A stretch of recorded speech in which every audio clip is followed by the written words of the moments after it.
Señor los bendiga a todos, hermanos. Este es su pastor Carlos otra vez, ¿verdad? De la iglesia Ciudad de Dios. Y yo le doy la más cordial bienvenida a todos, ¿verdad? Que nos ven por estas redes sociales.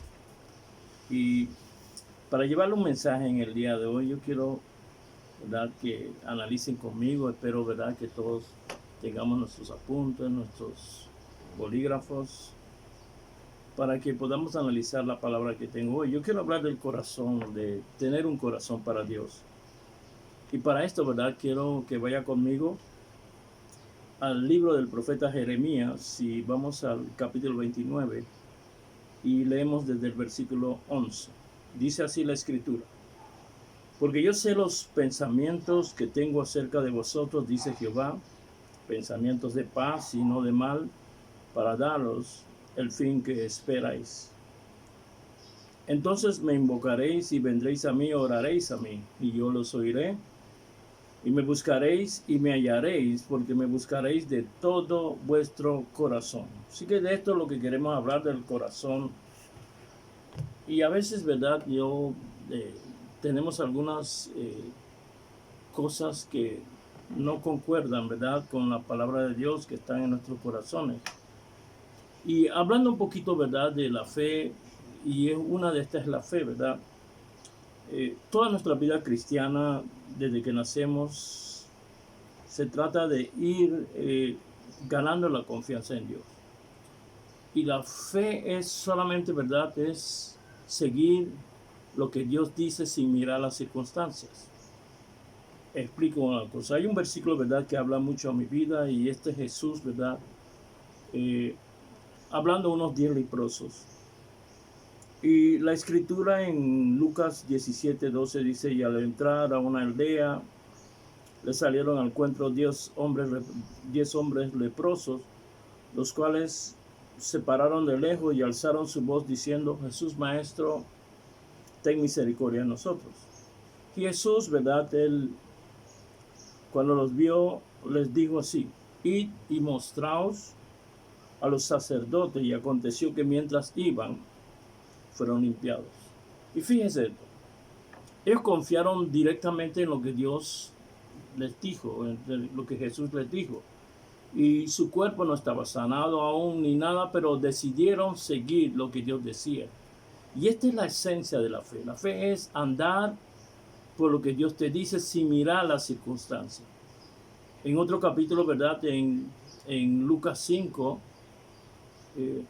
Pedro, usted conoce el pasaje, ¿verdad? Pedro estuvo laborando todas las noches en sus labores de pesca, y Jesús en la mañana le pidió su barca y predicó, pero después que predicó, ¿verdad?, él le dijo a Pedro: Pedro, ve y boga mar adentro.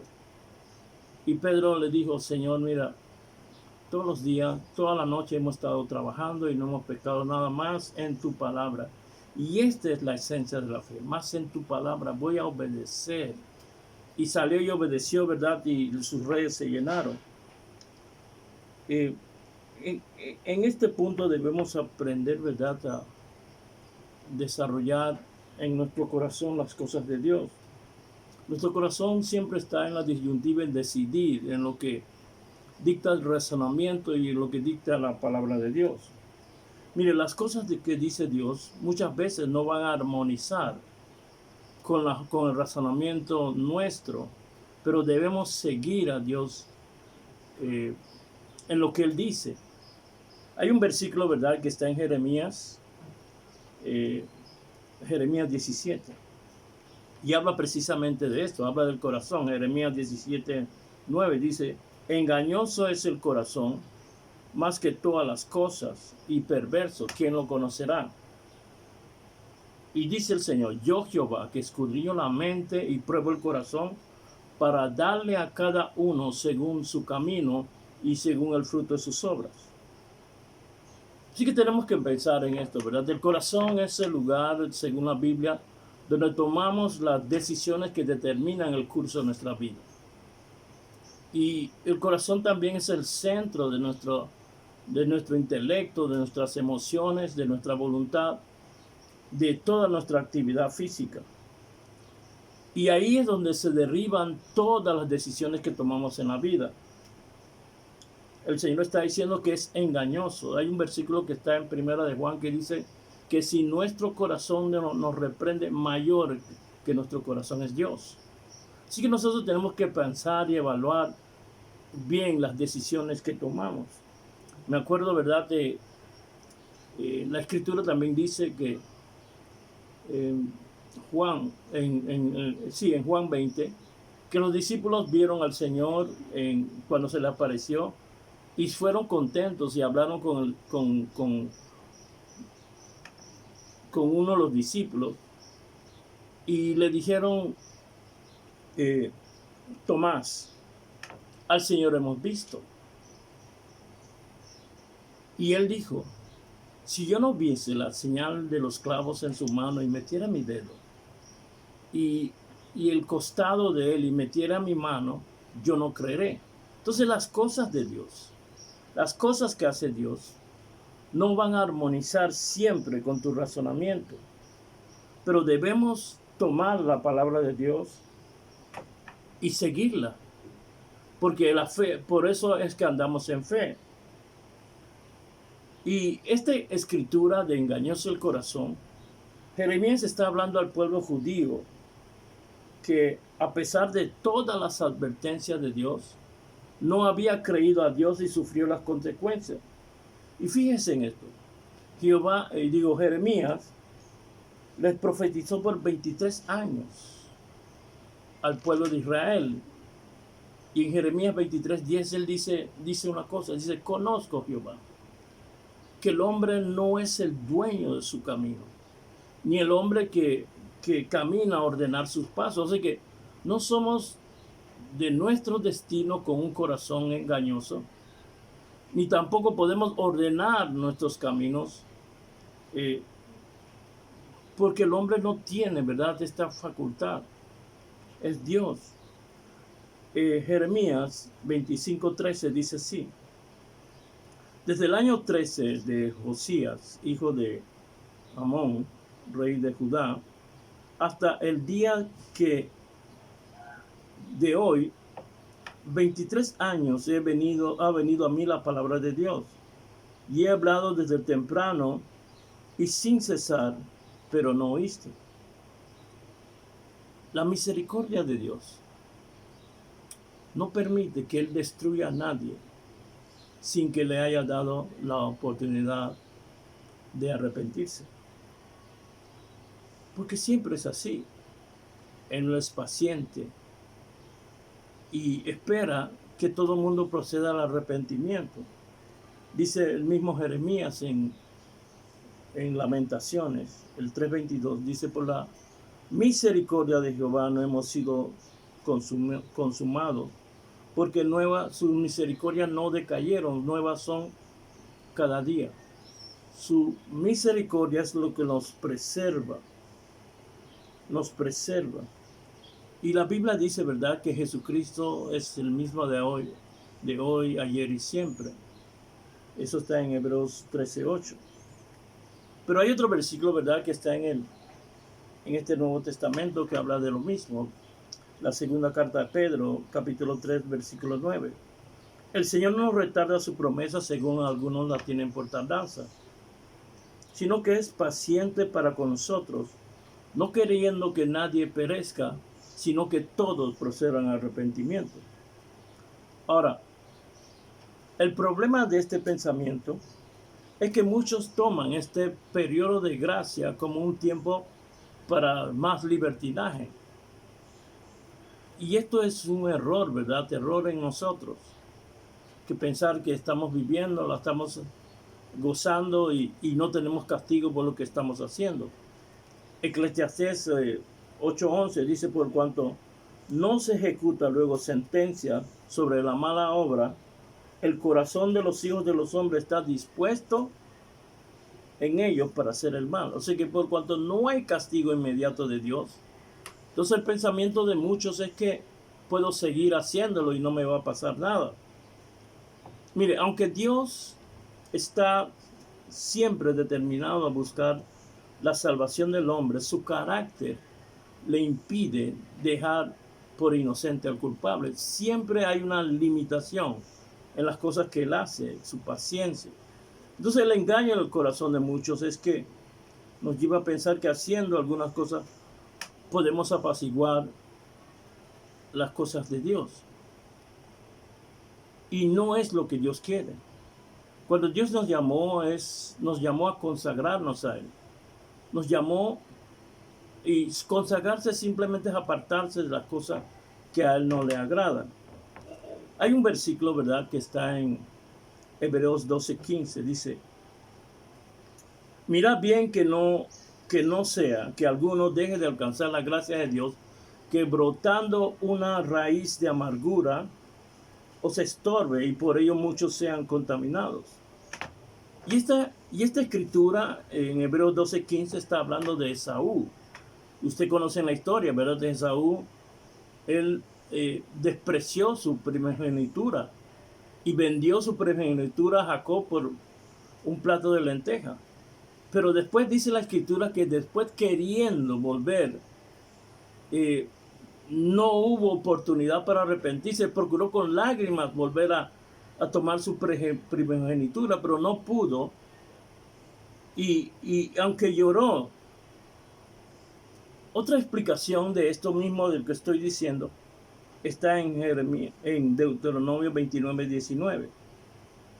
Y se los leo y se los cito, ¿verdad?, directamente. Sucede que al oír las palabras de esta maldición, él se bendiga en su corazón, diciendo: tendré paz, aunque ande en la dureza de mi corazón, a fin de que con la embriaguez quite la sed. O sea que está diciendo, ¿verdad?, que tendré paz aunque la estoy haciendo, y todo habla de lo mismo.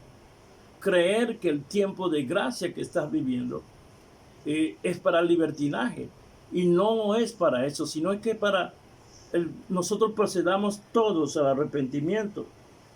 Dice el versículo 20 de este mismo capítulo de Deuteronomio 29. No querrá Jehová perdonarlo, al contrario, todo su celo, su ira caerá sobre esa persona. Entonces es un tiempo, y de esto, ¿verdad?, es lo que precisamente queremos decir, ¿verdad? Hay un tiempo de gracia, pero en este tiempo de gracia es donde debemos procurar volver al camino. Hay otra versión de la Biblia, ¿verdad?, está en la Nueva Traducción Viviente, que habla de este mismo versículo. Dice: los que oyen la advertencia de este mal, de esta maldición, no deben confiarse demasiado y pensar: estoy salvo aunque ande en la terquedad de mi corazón. Así que esto, ¿verdad?, habla mucho a nuestras vidas. Dios quiere, y la razón, ¿verdad?, es que Dios nos hizo a todos nosotros para buenas obras, para tener comunión con Él. Cualquier desviación de eso, Él llama la atención, aunque Él es misericordioso. Él tiene un tiempo, ¿verdad?, un tiempo para nosotros. Y eso hace pensar que tenemos bendiciones cuando hacemos buenas obras. También hay un límite en Dios para las malas obras, y debemos tener esto bien claro. Dice una escritura que está en Tito, también Tito 3:14, creo que es la escritura. Habla que Jesús se dio por nosotros para quitar nuestras iniquidades y purificar para sí un pueblo santo de buenas obras. Entonces todo redunda a esto, ¿verdad? Todo nos lleva a eso. ¿Para qué nos quiere Dios? Nos quiere para que hagamos buenas obras delante de Él. Mire, luego que Israel sufrió las consecuencias, fue llevado a Babilonia, y había una sentencia sobre ellos de 70 años. Y esto es lo que le hablé en el versículo base de lo que estoy predicando. Jeremías, ¿verdad?, le envía una carta a ellos y diciéndole las palabras que dijo Dios: porque yo sé los pensamientos que tengo acerca de ti, que son pensamientos de paz y no de mal, para darte el fin que tú deseas. Dice, entonces me invocaréis y vendréis a mí y yo os oiré. Y me buscaréis y me hallaréis porque me buscaréis de todo vuestro corazón. Y esto es lo que habla, para que nosotros accionemos en alguna cosa, nuestro corazón debe estar en uno solo, ¿verdad? Y por eso les dije que el corazón involucra, ¿verdad? El intelecto, involucra las emociones, involucra la actividad física y las actividades morales de todos nosotros. Así que nosotros tenemos que estar en esta armonía, pero el pueblo de Israel no estaba así. Ellos, a pesar, ¿verdad?, de que tenían un solo Dios, y a pesar de que ellos sacrificaban sacrificio a Dios y le servían a Dios, también se iban a los lugares altos y ofrecer sacrificio a los Baales. Entonces esto disgustó tanto a Dios, porque a Dios no se le puede menospreciar y tomarlo en poco.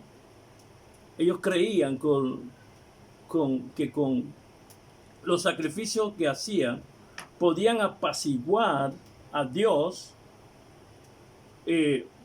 dándole algunos sacrificios a él y haciendo las cosas, lo que estaba en su corazón, de ir a los lugares altos y ofrecer sacrificio a los demonios. Entonces, y así en este tiempo hay mucha gente que creen, ¿verdad?, que dándole poco de su tiempo, dándole algunas cosas a Dios, pueden apaciguar la vida que llevan por fuera del cristianismo. El problema radica en que es el engaño del corazón. Ese engaño del corazón. No puedes pensar eso cuando Dios dice que no puedes servir a dos señores. Porque amarás a uno y menospreciarás al otro. Y esto es lo que quiere Dios. Mire, hay algo que me llama la atención mucho y está en Deuteronomio 32:15. Escuche lo que dice. Pero engordaste Jerusalén. Dice Jerurum, pero ese es Jerusalén. Y tiró coces, dio patadas. Engordaste, te cubriste de grasa. Entonces abandonaste al Dios que te hizo y menospreciaste la roca de tu salvación. Despertaron a celo con dioses ajenos y procuraron a ira con sus abominaciones. Sacrificaron a los demonios y no a Dios. Y esto es muy categórico, y si lo trasladamos a este tiempo es lo mismo. No puedes apaciguar las iras de Dios sobre las cosas que no le agradan ofreciendo un poco de, tal vez, de sacrificio, porque Él quiere todo. Y esto nos lleva a reflexionar. Mire, cuando el pueblo de Israel estaba en Babilonia y que se sentaban a los ríos y lloraban, comenzaron a reflexionar en las causas por lo cual les sucedió lo que le había sucedido. Y ellos determinaron allá en Babilonia que nunca más volverían a la idolatría, y así sucedió. Ellos jamás volvieron a la idolatría, pero al contrario, llegaron a un celo extremado y que lo llevó a una religiosidad, lo cual es contraproducente también. Así que ninguno de los dos extremos es bueno. Vivir en total libertinaje o vivir en un extremismo religioso. Lo que nosotros tenemos que tener es un balance en todas las cosas de Dios. Otra versión, ¿verdad?, la Nueva Traducción Viviente, de este versículo 29 de Jeremías, capítulo 29, 11, dice: pues yo sé los planes que tengo acerca de ustedes, dice el Señor, son planes para lo bueno y no para lo malo, para darle un futuro que vosotros esperas. ¿Qué futuro esperamos nosotros? Mire, esta libertad que Dios Cristo nos da, la libertad de escoger cómo nosotros queremos vivir. Mire, si escogemos lo bueno, gozaremos de su protección y gozaremos de todas las bondades en su misericordia, bajo su amparo. Y con la esperanza, ¿verdad?, de que si sucede alguna cosa, Él nos va a librar de ello. Pero si escogemos al contrario, entonces debemos esperar que las cosas que no queremos vengan a nosotros. Y no solamente arrastramos con eso a nosotros mismos y destruimos nuestra vida, sino que a los que dependen de nosotros también los arrastramos en nuestras decisiones. Yo he visto en las iglesias, ¿verdad?, padres que todo va bien y llevan a sus hijos a la iglesia. Los hijos les siguen, siempre van a seguir los padres. Pero hay veces que suceden cosas que lastiman al padre y con él toma una decisión y arrastra con eso a los hijos, porque los hijos no lo van a seguir. Y entonces, ¿es responsable? ¿Es su responsabilidad? No decimos que vivimos en un mundo perfecto, porque nosotros aún vivimos en este cuerpo. Y este cuerpo, ¿verdad?, y no ha sido transformado todavía como lo fue nuestro espíritu. Así que tenemos que lidiar con situaciones. Pero las decisiones en tu corazón, usted debe evaluar y determinar por qué toma esas decisiones. Mire, y entonces alguno me preguntará, entonces, ¿qué quiere Dios con nosotros, pastor? Hay un versículo que habla de eso, está en Miqueas 6:8. Miqueas 6:8 dice, oh hombre, hablando al hombre, Él te ha declarado lo que es bueno. ¿Y qué quiere Dios para ti?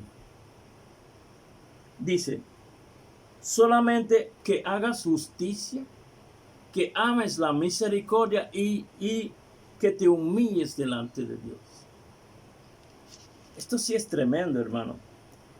¿Qué es? Ahí está la determinación. Y si usted lee toda la Biblia, todo se centra en esto. ¿Qué quiere Dios? ¿Para qué hizo el hombre? Dice 3 cosas. Que hagas justicia, que ames la misericordia y que te humilles delante de Él. Y este humillarse delante de Él es sino que no hagas tu propia voluntad, sino consulta con Él. Mire, nosotros podemos vivir en este mundo, sí, y poniendo a Dios primero y disfrutando todas las cosas que nos hace la vida y respetando los límites que ha puesto Dios. Podemos vivir tranquilamente. Pero alguno puede decir, hermano pastor, pero si Cristo ya pagó por todos nuestros pecados, ¿por qué nosotros tenemos que vivir con límites? La verdad es esta, hermano. Dice un versículo en Romanos 11:25. Porque no quiero, hermanos, que ignoréis este misterio que ha acontecido, ¿verdad? Que ha acontecido al pueblo de Israel, para que no seas arrogante en ti mismo. Y dice así, que lo que ha acontecido a Israel es por un tiempo. El endurecimiento que tienen en su corazón es por un tiempo y límites, hasta que haya entrado la plenitud de gentiles. Entonces siempre Dios determina un tiempo. Él es el que determina el tiempo. Jesús dijo, ni el tiempo ni la hora nadie lo sabe, sino el Padre que está en los cielos. Él tiene un tiempo para todo. Tiene un tiempo de Él para el trato con los gentiles, que somos nosotros, y un tiempo para el pueblo escogido de Él, que son los judíos.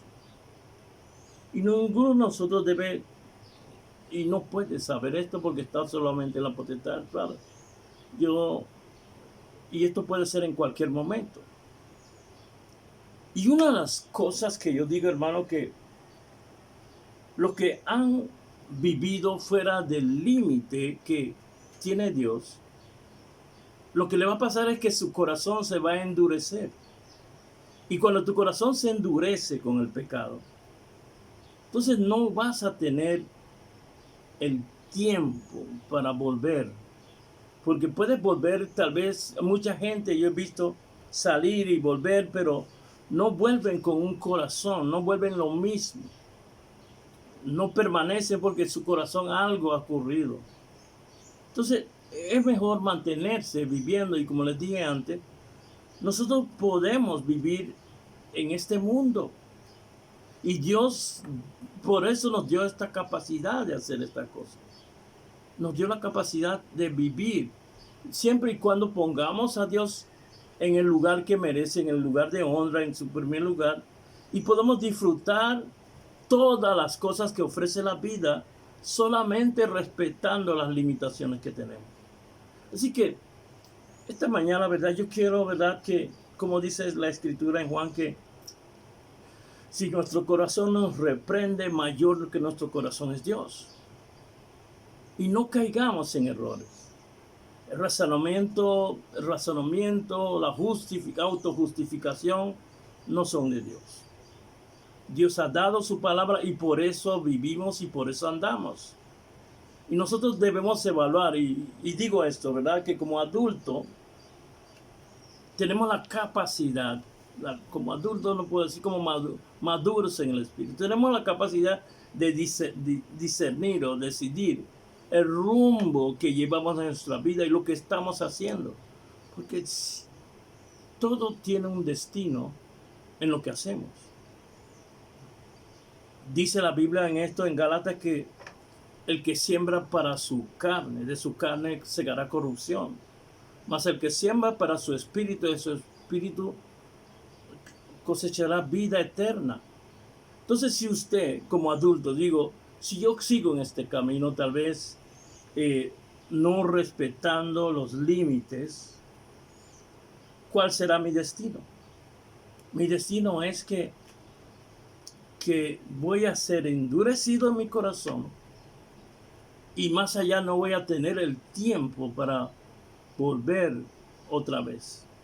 Así que creo que es hora entonces que muchos tomemos decisiones radicales en nuestra vida y volvemos a las cosas primeras y andar en lo que Dios dice. Él es misericordioso, Él es bondadoso todo y nos recibirá a todos y enderezará nuestro camino. Así que yo quiero terminar con eso y orar. Que Dios nos ayude a todos, hermanos. Como les dije, nosotros vivimos en este cuerpo. Y este cuerpo no ha sido regenerado todavía. Tenemos una mente que estamos renovando con la palabra.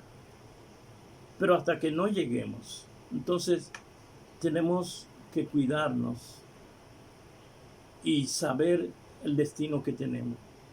Así que yo quiero orar, Padre. Gracias, Padre. Tú siempre, tu palabra es verdad. Y nosotros estamos aquí, Dios, porque hemos creído en ella. Nosotros creemos que todos tus caminos son buenos. Y nosotros vamos a andar en ti hasta el final. Padre, yo te doy gracias por aquellos que oyen esta exhortación. Y pido, Dios, que ayúdalos a tener claridad en su mente. Y así como oraba Pablo, que decía que Dios les dé espíritu de sabiduría y revelación en el conocimiento de Él. Oro por ellos, Dios, que se fortalezca su hombre interior por el Espíritu. Y asimismo, Dios, tomo la autoridad que tú me has dado en la palabra y ordeno de sus pies a su cabeza que sean sanos, libres en su alma y en todo su ser. En el nombre de Jesús, Padre, yo te doy gracias. Amén.